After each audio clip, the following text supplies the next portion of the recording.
tukar kunci, biasa berlaku tukar kunci. Tukar kunci tu pun sebenarnya salah. Tindakan tu salah sebenarnya. Owner kena buat eviction notice. Dia kena apply ke mahkamah untuk buat eviction. Dalam masa sama, kalau owner nak buat laporan polis apa semua sebagai covering report, tak ada masalah. And then, tapi masalah kalau kita nampak macam seperti tidak memihak pada owner, dah lah penyewa tak bayar sewa, and then bila tu dia buat hal, kita pula yang bersusah payah.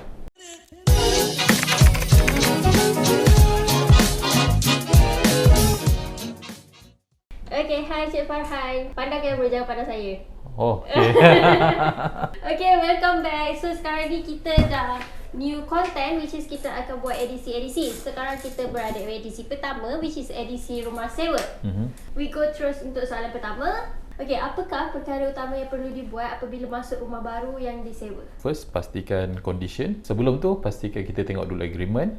Pastikan agreement tu kira at least dia kena balance, tak boleh one-sided. And then kita kena pastikan keadaan rumah tu macam mana, tak ada apa-apa defect, ataupun kalau ada yang pihak-pihak ada bersetuju untuk certain defect, kita kena highlight lah benda tu. Basically tu je lah. Jika berlaku kebakaran di dalam rumah yang disewa dalam tempoh penyewaan, siapa yang perlu bertanggungjawab? Penyewa ataupun tuan rumah? Kebiasaannya, kalau kita juga akan tengok apabila berlaku kebakaran, kita tengok punca kebakaran, yang mana apabila berlaku kebakaran, pihak bomba akan buat siasatan, dia akan bagi satu laporan bagi punca kebakaran. Let's say kalau punca kebakaran tu disebabkan oleh litar pintas, wiring lama, dalam situasi tu owner sepatutnya bertanggungjawab. Sebab owner sebagai pemilik, sebagai tuan rumah, owner bertanggungjawab memastikan wiring semua dalam keadaan baik sebelum memberikan sewa. Tapi kalau penyewaan tu disebabkan oleh kecuaian penyewa sendiri, penyewa kena bertanggungjawab lah. Contohnya macam dia lupa tutup api, kecuaian dia sendirian, dia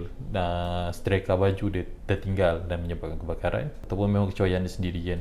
Tengok macam mana punya bentuk kebakaran. Kalau persen, kalau setakat kebakaran tu just merosakkan barang-barang dia sendiri, no issue lah. Kalau dia merosakkan barang-barang yang fully furnished punya apartment atau rumah, dia kena cover balik damages kepada owner. Boleh ke tuan rumah meminta penyewa untuk keluar rumah atas alasan renovation? Okey, contohnya penyewa dah duduk situ, let's say dah 5 tahun, sewa tak naik-naik. Bila discuss, penyewa pun malas, tak nak naik sewa semua kan. Owner minta naik sewa, naik 50 pun penyewa banyak songeh. And then owner nak gunakan alasan kononnya renovation untuk bagi penyewa keluar. Terpulang, tak ada masalah, itu owner punya right. Dia nak bagi alasan, dia nak kata, oh saya nak dalam masa 1 bulan notis minta you keluar. Dah mewadai dah, dia tak perlu nak bagi alasan, dah rumah dia kan. Perlu ke lantik peguam bagi agreement rumah sewa? Saya cadangkan better, sebab kadang-kadang kalau tak lantik peguam, agreement tu mungkin jadi one-sided. Kadang-kadang tak memihak pada penyewa. Kebanyakannya tidak memihak pada penyewa.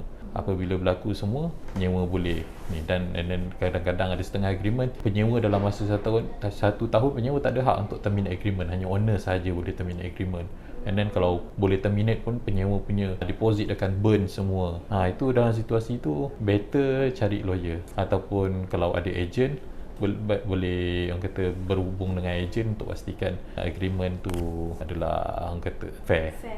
Andai kata dalam tempoh penyewaan, penyewa tak bayar sewa, tak kisah atas apa alasan lah, adakah pihak owner boleh masuk, ambil dan halau, ambil barang dan halau serta-merta, ataupun dia tukar kunci rumah ke atau apa-apa? Boleh tak tindakan daripada pihak? Tindakan tu salah sebenarnya. Owner kena buat eviction notice, dia kena apply ke mahkamah untuk buat eviction. Dalam masa sama, kalau owner nak buat laporan polis apa semua sebagai covering report, tak ada masalah. Kita nampak macam seperti tidak memihak pada owner, dah lah penyewa tak bayar sewa, and then bila tu dia buat hal, kita pula yang bersusah payah. Itu gunanya kenapa kebanyakan dalam situasi sekarang ada deposit. Kita boleh gunakan deposit tu. And then apabila kita buat proses ke proses mahkamah untuk eviction ke apa, kita still boleh minta dia bayar sewa yang dia sewaktu dia duduk tanpa bayar sewa, kita still boleh claim. And then kita boleh claim untuk mahkamah. Contoh kita ada satu writ milikan. Writ milikan ni bukan sekadar kita menghalau dia, maksudnya bukan sekadar kita mendapat balik premis kita, dalam masa yang sama kita boleh sita barang-barang yang boleh movable property milik penyewa untuk kita jual, and then dapatkan kita punya ganti rugi lah. Report polis tu just covering report. Polis biasanya tak akan buat apa-apa, sebab ni dia lebih kepada isu kontrak. Perlukan lawyer, better macam tu, to cover kita punya, to tuntut kita punya cost, and then dapatkan. Jangan buat tindakan sendiri untuk pecah masuk premis walaupun premis tu milik kita.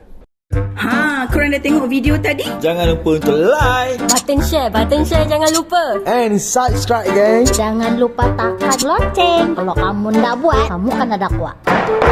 Court is now in session. Kan dah kena dakwa.